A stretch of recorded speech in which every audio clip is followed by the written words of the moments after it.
Welcome back to our channel tiny greens. और इस video में हम लोग बताएंगे कि माइक्रो ग्रीन्स क्या होते हैं और उसके बेनिफिट्स क्या है और कौन से मटेरियल यूज़ होते हैं माइक्रो ग्रीन्स को उगाने में और सबसे आसान तरीका क्या है उगाने का और माइक्रो ग्रीन्स को हम लोग घर पे कैसे उगा सकते हैं। तो पहला है कि माइक्रो ग्रीन्स और स्प्राउट्स में लोग अक्सर लोग को कन्फ्यूज़न होता है कि माइक्रो ग्रीन्स मतलब स्प्राउट्स वही होता है माइक्रो ग्रीन्स, पर नहीं, स्प्राउट्स बहुत ही अलग होता है और माइक्रो ग्रीन्स भी अलग होता है। स्प्राउट्स को हम लोग प्राइमरी रूप से खाते हैं और माइक्रो ग्रीन्स जो होता है, जो कोई बीज अंकुरित होता है उसके पहले जो ट्रू लीव्स आते हैं उसको माइक्रो ग्रीन्स कहते हैं। स्प्राउट्स में बहुत डिफरेंस होता है और माइक्रो ग्रीन्स में भी। तो micro greens, micro means small and green means a plant.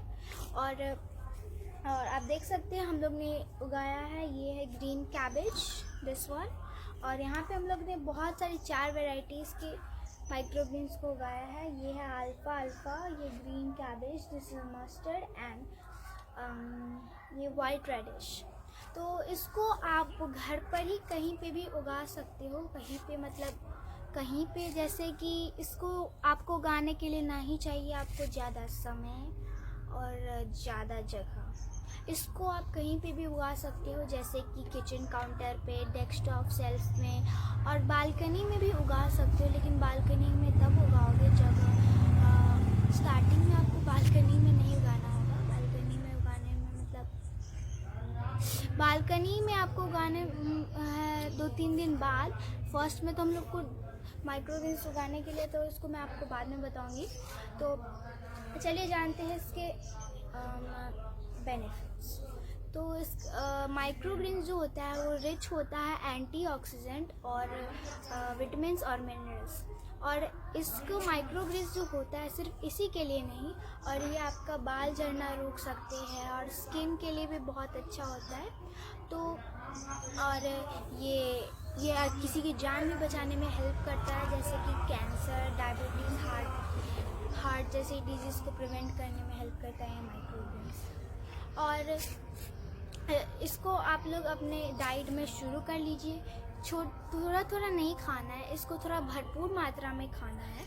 और इसको कच्चा खाना ज़्यादा अच्छा होता है, क्योंकि जैसे कि आप इसको कुक करके खाओगे तो उतना आपको न्यूट्रिशियस नहीं मिलेगा जितना आपको ऐसे कच्चा खाने में मिलेगा। कच्चा खाने में आपको बहुत सारे, मैंने तो आपको बता ही दिया इसके बेनिफिट्स क्या होते हैं, पर आप इसको कुक करके खाए होंगे तो उतना बेनिफिट। आप लोग ने साइंस में पढ़ा ही होगा कि कुक फूड से ज़्यादा रॉ फूड्स खाने में ज़्यादा बेटर है। इसका मतलब ये नहीं कि आप कच्चा आटा खा लो।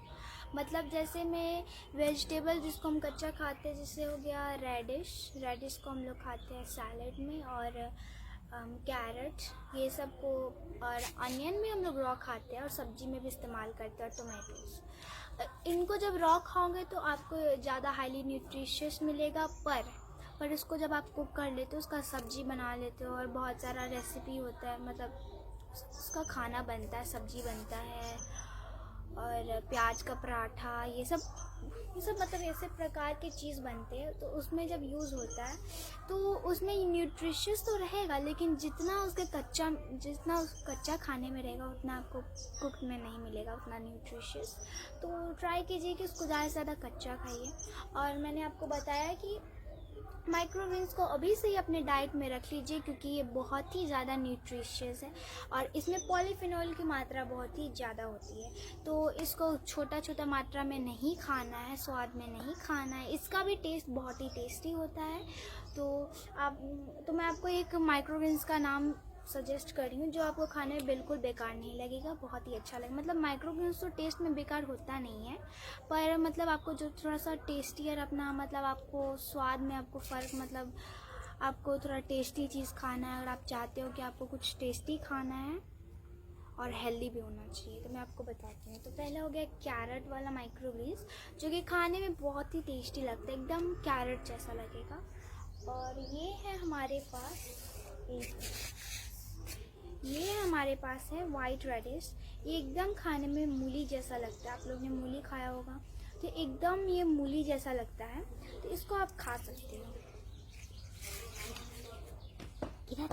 मूली का भी स्वाद बहुत टेस्टी होता है।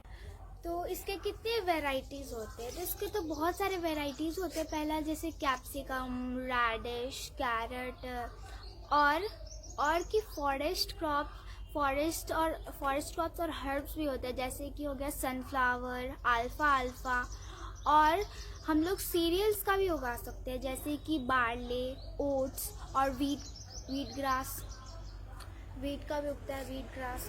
और हम लोग जानेंगे कि इसको उगाने के लिए कौन कौन से मटेरियल यूज़ होते हैं। तो इसको उगाने के लिए आपको मैंने बताया, नहीं आपको चाहिए ज़्यादा समय और ना ही ज़्यादा टाइम। तो इसके लिए आपको चाहिए माइक्रोग्रीन्स का ये ट्रे, और उसके बाद आप चाहे तो मतलब माइक्रोग्रीन्स को उगाने के लिए तीन चीज़ का आप प्रयोग कर सकते हैं। फर्स्ट है आपका कोकोपीट। तो जो नारियल का जो बुरादा होता है, इसको हम लोग कोकोपीट कहते हैं, तो उसको भी आप उसको यूज़ कर सकते हो।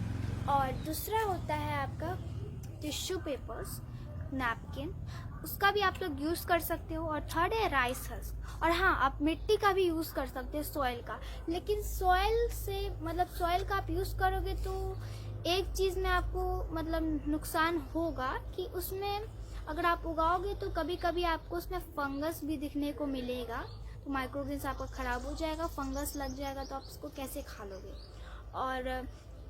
और हाँ, ऐसा नहीं है कि बस मिट्टी में ही होता है, कोकोपीट में भी अगर आप मतलब कोकोपीट या किसी मतलब टिश्यू पेपर जिसमें भी उगाओगे, अगर उसमें ज़्यादा पानी आप डालोगे तो वो माइक्रोग्रीन्स में फंगस लग जाएगा।